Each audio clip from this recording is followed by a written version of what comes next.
கர்த்தருடைய பரிசுத்த நாமத்திற்கு மகிமை உண்டாவதாக. எல்லா ஜெபநேர குடும்பத்தாருக்கும் அன்பின் வாழ்த்துக்கள். ப்ரேயர் டைம் ஃபேமிலி ஒவ்வொரு பேரும் எங்கே இருந்தாலும் பரிசுத்த ஆவியானவர் உங்கள் கூட இருக்கிறாரு. இந்த வாரத்தின் முதல் நாளில் வந்திருக்கிறோம். ஒவ்வொரு பேரும் நம்ம ஆண்டோடைய வார்த்தையை கேட்கறதுக்கு ஆயத்தமாக இருக்கிறோம். இன்னைக்கு கர்த்தர் நம்மளோடு பேசுகிற ஒரு வார்த்தை நீதிமொழி 1:2-3 உள்ள வசனங்கள். இவைகளால் ஞானத்தையும் போதகத்தையும் அறிந்து புத்திமதிகளை உணர்ந்து விவேகம், நீதி, நியாயம், நிதானம் என்பவைகளை பற்றிய உபதேசத்தை அடையலாம். ஆம் தேவச்சனங்களே, ஒவ்வொரு வாரமும் கர்த்தர் நம்மளோடு பேசுகிறார். அவருடைய வார்த்தை நமக்கு வெளிச்சமாக தீபமாக இருந்து கொண்டிருக்கிறது.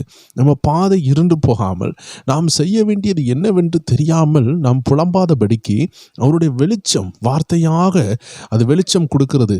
இன்னைக்கு கூட ஆண்டோடைய வார்த்தை நம்மளோடு பேசுகிறது என்னவென்றால், இந்த வேத புஸ்தகம் விசேஷமாக இந்த நீதிமொழிகள் அநேக வாலிபர்கள் இதை வாசிக்கும் பொழுது ஞானம் அடைகிறார்கள். அவர்கள் எதை பெற்றுக்கொள்ளுகிறார்கள்? ஞானத்தையும் போதகத்தையும் அறிந்து புத்திமதிகளை உணர்ந்து விவேகம், நீதி, நியாயம், நிதானம். பாருங்க, ஒரு பெரிய பேருந்து அதனுடைய பஸ் ஃபெயிலியர் ஆகும் பொழுது அநேகரை அதை இடித்து தள்ளுகிறது. இதே போல தான் நம்ம வாழ்க்கையில் நிதானம் நாம் இழக்கும் பொழுது அநேகரோடு நம்ம என்ன செய்கிறோம்? தேவையில்லாத பிரச்சனைகளில் நாம் மாட்டிக்கொள்கிறோம். அழகாக சொல்லுகிறது விவேகம். இன்னைக்கு நம்மளுடைய வாழ்க்கையில் வேகம் இருக்கிறது. ரொம்ப சீக்கிரமாக முன்னேறணும்னு நினைக்கிறோம். ஆனால் அதற்கு ஏற்ற விவேகம் நமக்கு இல்லாமல் போய்விடுகிறது. வேகத்தை காட்டிலும் விவேகம் நல்லதாக இருக்கிறது. நீதி, நம்ம அநேக நேரத்தில் ஊழியங்கள் செய்கிறோம், ஆண்டவருக்காக எழுமணும்னு நினைக்கிறோம். ஆனால் அது கரெக்டான பாதையா, நீதியான பாதையா, அதை நாம் யோசிக்க வேண்டும். நிறைய பேருக்கு இன்னைக்கு பணம் வீட்டுக்கு வருகிறது. ஆனால் அந்த பணம் எங்கிருந்து வருகிறது? நிறைய பேர் பார்த்தீங்கன்னா தேவனுடைய சந்நிதிக்கு போக வேண்டிய அந்த நாளில் தான் அவர்களுக்கு வேலை வரும். சண்டே சர்வீஸ் அன்னைக்கு தான் வேலை வந்து கொண்டு இருக்கும். அவர்களுக்கு மற்ற 6 நாளும் வேலை இருக்காது. ஆனால் அந்த ஞாயிற்றுக்கிழமை தான் வேலை வரும். அவர்கள் யோசிப்பாங்க, சரி வேலை வந்து விட்டது, கர்த்தருடைய நாளில் நமக்கு ஒரு வேலை வந்துருக்கு, கர்த்தர் தான் கொடுத்துருக்காருன்னு பேருவாங்க. யோசித்து பாருங்க, இந்த வசனம் அவங்க ஆழத்தில் இல்லாததுனால, இருதயத்தின் ஆழத்தில் இல்லாததுனால, அந்த நீதி இல்லாததுனால அவர்களுடைய இருதயம் அதை கணிக்க மறந்து விட்டது. ஆவிகளை பகுத்தறிய மறந்ததுனால ஞாயிற்றுக்கிழமை ஆண்டவரை தேடுகிற வார்த்தையை கேட்க வேண்டிய அந்த நாள், வெளியின் தேசத்தில் அது வெள்ளிக்கிழமை இருக்குது, சில இடங்களில் அது சனிக்கிழமை இருக்குது. என்னைக்கு நம்ம தேவனை கூடுகிறோமோ அந்த நாளில் தான் பிசாசு என்ன செய்வான்? நம்மளை தேவனை ஆராதிக்க விடாதபடி, திருவிருந்து எடுக்க விடாதபடி, தேவனுடைய வார்த்தைகளுக்கு கீழ்ப்படிய விடாதபடி எதையாவது ஒன்றை கொண்டு வருவான். ஏன்னா யாருமே தனியாக முன்னேற முடியாது. நமக்கு மற்றவர்களுடைய உதவி தேவை. எங்கே 2-3 பேர் கூடுகிறீர்களோ அங்கே தேவன் இருக்கிறாராம். சபை கூடுதலை நாம் விட்டுவிடக்கூடாது. நமக்கு யாராவது போதிக்க வேண்டும். நமக்கு தீர்க்க தரிசனங்கள் தேவையாக இருக்குது. வார்த்தையின் ஆழங்கள் தேவையாக இருக்கிறது. இந்த மாதிரி கூடுகிற இடத்த தான் பிசாசு உடைத்து விடுவான். பாருங்க, 6 நாள் வேலை இல்லை, 7வது நாள் வருது, கர்த்தர் கொடுத்துட்டாருன்னு பேருவாங்க. ஆனால் பாருங்களேன், 6 நாள் பிசாசு தடை பண்ணா, 7வது நாள் பிசாசு என்ன செய்கிறான்? அந்த வேலையை கொடுக்குறான். எதற்கு தெரியுமா? உங்கள் கையிலிருந்து பரிசுத்தமான தேவ வார்த்தையை பிடுங்கிட்டு கொஞ்சம் ஆசீர்வாதத்தை கொடுக்கான். இந்த ஆசீர்வாதம் பிசாசு தான் தாரான்னு தெரிஞ்சிருந்தால் நாம் என்ன செய்வோம்? கண்டிப்பாக அந்த வேலைக்கு போக மாட்டோம்.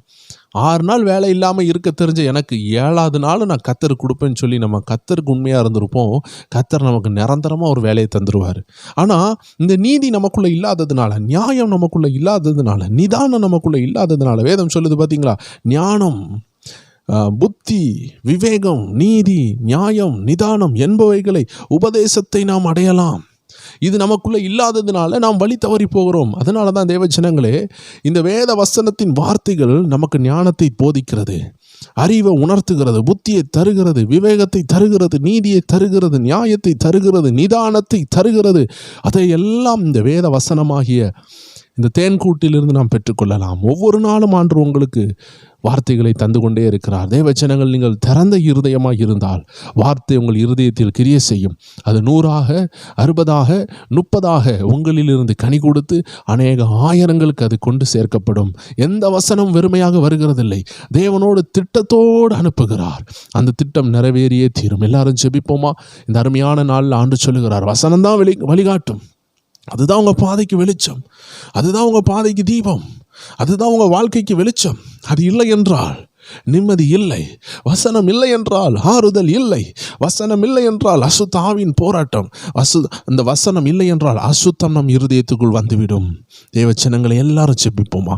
அன்பான ஆண்டவரே, இந்த அருமையான நேரத்தில் ஞானத்தை அறிந்து கொள்ள, புத்தியை பெற்றுக்கொள்ள, விவேகத்தை பெற்றுக்கொள்ள, நீதியை பெற்றுக்கொள்ள, நியாயத்தை பெற்றுக்கொள்ள, நிதானத்தை பெற்றுக்கொள்ள எங்கள் ஒவ்வொருவரையும் ஆசீர்வதிப்பீராக. இந்த வாரத்தின் முதல் நாளில் ஒவ்வொருவரையும் ஆசீர்வதித்து நிரப்புவீராக. எல்லா துதிகன மகிமை உமக்கு செலுத்துகிறோம். இயேசு கிறிஸ்துவின் நாமத்தில் ஜெபிக்கிறோம் எங்கள் ஜீவனுள்ள நல்ல பிதாவே. ஆமேன், ஆமேன், ஆமேன். தேவஜனங்களே, புதிதாக இணைந்தவர்களை எல்லாருக்கும் ஒரு விஷயம் கூட அன்பின் வாழ்த்துக்கள். இன்று இரவு 9 மணி அளவில் நம்ம பிரைட் டைம் சேனலில் உங்களை சந்திப்போம். விசேஷமாக நம்ம துதிகள் 1000 என்ற ஒரு அருமையான பதிவை நம்மளுடைய ஜெப நேரம் டிவியில் ரிலீஸ் பண்ணியிருக்கிறோம். கீழே இருக்க லிங்கை உபயோகப்படுத்தி அந்த துதிகள் 1000 உள்ள 1000 துதிகளை கேளுங்க. இதுவரை கேட்காதவங்க, புதிதாக இணைந்தவங்க, அந்த சேனலை பார்க்காதவங்க புதிய சேனலோடு இணைந்து கொள்ளுங்க. ஒவ்வொரு நாளும் துதி இருக்கிற மாதிரி அந்த சேனலில் நம்ம ரெடி பண்ணியிருக்கிறோம். விசேஷமாக இந்த வருடம் முடிகிறதுக்கு முன்பதாக நம்ம நிறைய பேர் சேர்ந்து பைபிளை வாசித்து முடிக்க போகிறோம். பைபிளில் விசேஷமாக வசனத்தை இருதயத்துக்கு கொண்டு போகிறதுக்குள்ள முயற்சியை நம்ம பண்ணி கொண்டு இருக்கிறோம். புதிய ஏற்பாட்டில் உள்ள ஒவ்வொரு தங்கமயமான வார்த்தைகளை நம்ம இருதயத்துக்கு கொண்டு போக போகிறோம். எங்களோடு இணைந்து கொள்ளுங்க. God bless you. ஆமேன்.